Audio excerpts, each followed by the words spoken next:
চেনা যাচ্ছে বাচ্চু? পল্লবীদি আর রাজীব বাবু। গোয়েন্দাদের চোখকে ফাঁকি দেওয়া গেল না তাহলে?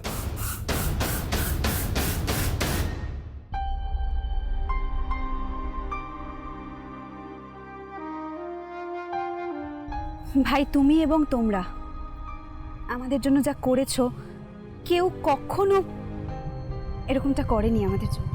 তোমাদের জন্য আমরা নতুন করে বাঁচার আলো দেখেছি। আমরা এই অটো নিয়ে এখান থেকে বর্ডার ক্রস করে যাব, তারপর ওখান থেকে এয়ারপোর্ট, নতুন পরিচয়, নতুন পাসপোর্ট, আমরা নামিবিয়া চলে যাচ্ছি। ওখানে আমার এক বন্ধু আছে, ও আমাদের থাকার ব্যবস্থা করে দেবে, হয়তো কিছু কাজেরও ব্যবস্থা করবে। দরকার হলে মাটি কোপাবো, কিন্তু বিপথে আর নয়।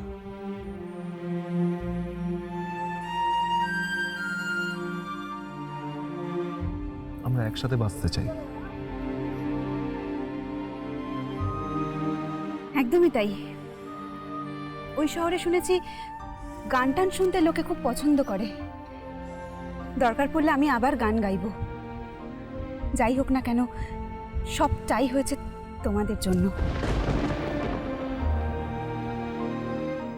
আচ্ছা পল্লবীদি, তোমরা বেরোলে কি করে?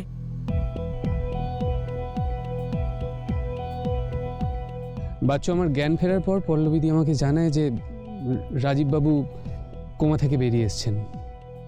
তোরা যখন হসপিটালে আমাকে খুঁজে পাচ্ছিলি না, বিলিং কাউন্টারের সামনে ছিলি, তখন আমি রাজীববাবুরই বেরোনোর ব্যবস্থা করছিলাম। বাবলুদা তো কেবিনে নেই। মানে কি বলছিস কি? বাবলুদা কেবিনে না থাকবে মানে আমার তো কোথায় থাকবে? সেটাই তো বুঝতে পারছি না, কিন্তু বাবলুদা কেবিনে নেই।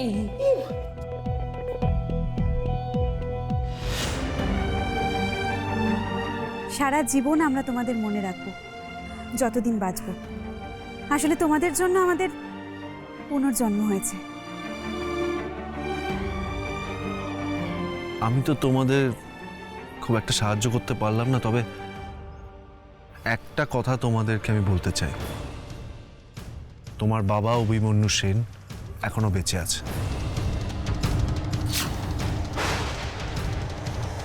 কোথায়? সেটা সেটা আমি ঠিক জানি না, তবে কোনো এক ধর্মীয় আশ্রমে আছে।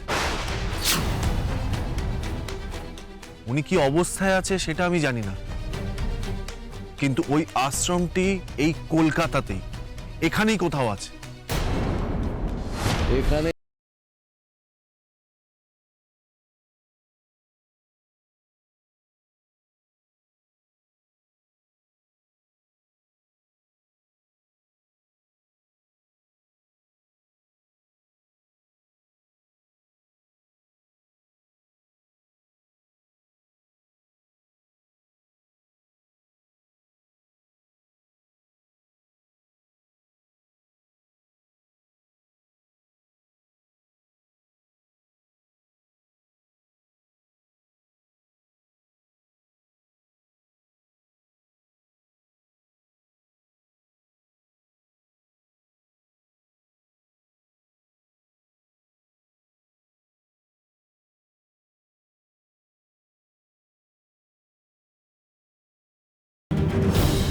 কি হলো? কি ব্যাপার?